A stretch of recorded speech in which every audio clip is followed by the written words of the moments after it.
saacadda qiyaamadu ma dhacaysa buu nebigu yidhi imani mayso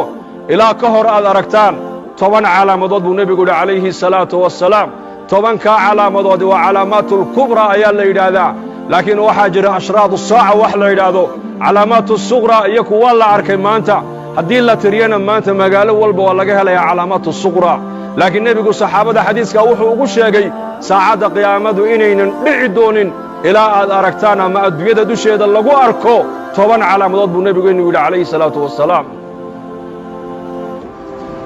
fadakara addukhaan waaddajaal waddaabba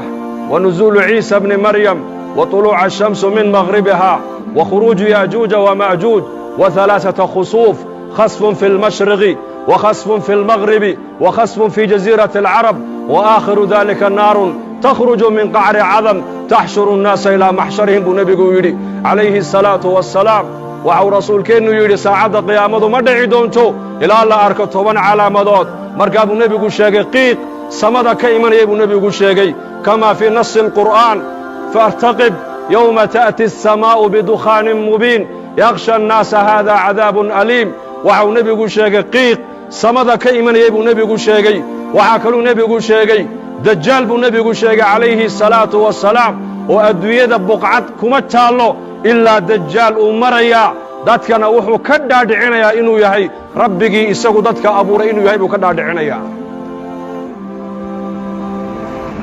وشر غائب ينتظر أي نبي فالدجال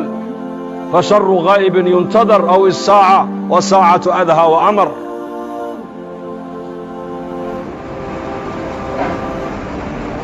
دجال بو نبي وشيغينو إيمانا يا آخر الزمان أنت زمن كان ما أنت كورما صحابة رسولك رضوان الله عليهم أجمعين أحاديث الدجال كصاب سنمرقو نبي وقور رمايو وحي رادين وحن موذي جرني sida uu hadalka nebigu quluubtooda u saameynayay dhirta naga dambaysa inuu dajaal ku jiraan u malaynayna asxaabtu yidhaahdeen waa 1400 sano ka hor weeyaan waxaas uu nebigu ka warramayo innagana maanta zamankeenna ka warrama corona virus baa maanta caalamka oo dhan wareeriyo la hadal haya xanuun amar ilaahay ku socda oo jundun min junuudillaahi ah oo qofkii ilaahay ugu tala galay maana qof kale aan ku dhacayn ayaa caalamkoo dhan labadii isku timaada maanta ay ka sheekaysanaysaa saxaabaduna 1400 sano ka hor waxay ka sheekaysanayeen dajaal inuu soo socdo marka uu nebigu dajaal uga sheekaynayana bay yidhaahdeen waxaan u malaynaynay yaqiinta khabarka nebiga ay u qabaan dhirta naga dambaysa dajaal inuu ku jiraan u malaynayna asxaabtu yidhaahdeen dajaal buu nebigu sheegay inuu adduunkoo dhan maraayo janno iyo naar wax u eg buu wataa waxau nebigu leeyahay calayhi salaatu wasalaam qof walii qofkii isaga rumeeye raacana waxaa jannada u wato ayuu ku tuurayaa dad alliya dadkii isaga inkira yidhahdeen rabbi ma tihide kaafir dajaala ayaa tahayna naartuu ku tuurayaa markaa buu nebigu leeyahay calayhi salaatu wasalaam 10 aayadood ee suuratulkahf ninkaa akhrista maalintii ilaahay fitnadda dajaal waa ka badbaadiyaa buu rasuulku yidhi wa fii riwaayatin 10 ka dambena nebigu waa sheegay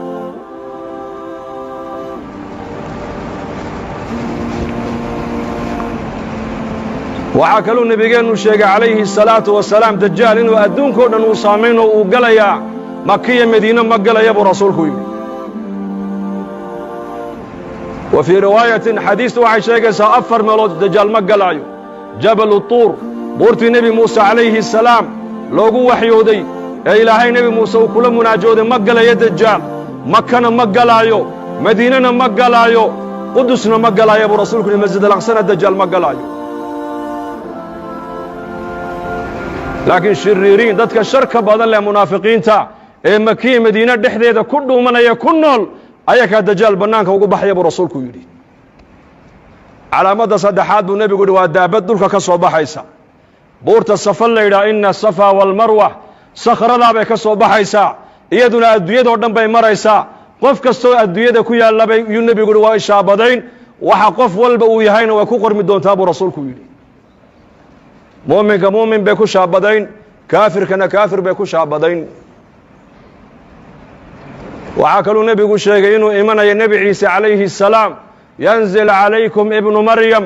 xakaman cadalan fayaksira الصaliib wayaqtula alkhinziir wayadacu aljizyata nebi ciise calayhi salaam ayaa dushiinna ku soo degi doona buu rasuulku yidhi xakaman isagoo xaakima shareecadda islaamku adduunyada ku xakumi doonaa uu cadaalad fali doonaa dulmiga maanta aqal walba iyo mujtamac walba saameeyey uu ka rafici doonaa saliibka gaaladu ay yidhaahdaan nebi ciise lagu xidhoo lagu daldalayna uu jebin doonaa cadaaladda islaamku adduunyadoo dhan ku xakumi doonaa buu rasuulku yidhi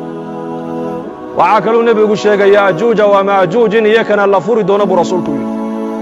waa laba ummadood oo ku abtirsada yaafith binu nuux bay ku abtirsanayaan ummaddiiba waa 400,000 mid iyaka ka mida ma dhinta baa la yidhi ilaa uu arko 1,000 wiilow isagu uu dhalay oo qaan gaadho dagaalka galay mooyaane ummaddaani adduunyada waa lagu soo furi doonaa xataa idaa futixat yaajuuj wama'juuj wahum min kulli xadabin yansiluun waa ka qur-aanka ilaahay noogu sheegay waxaa kaluu nebigu sheegay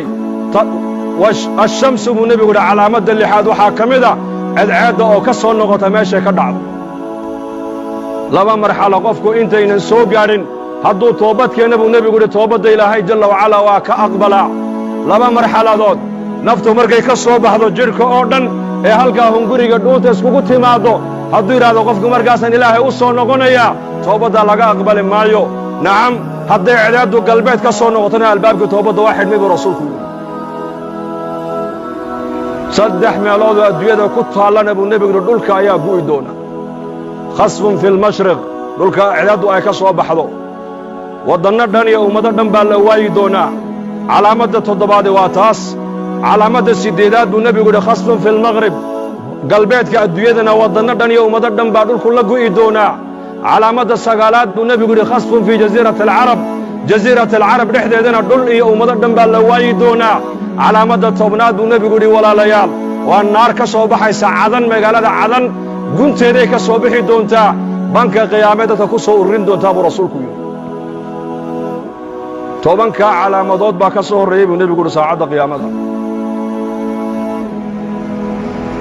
10kaa calaamadood maanta wax ka sheekaynaya waa yar yihiin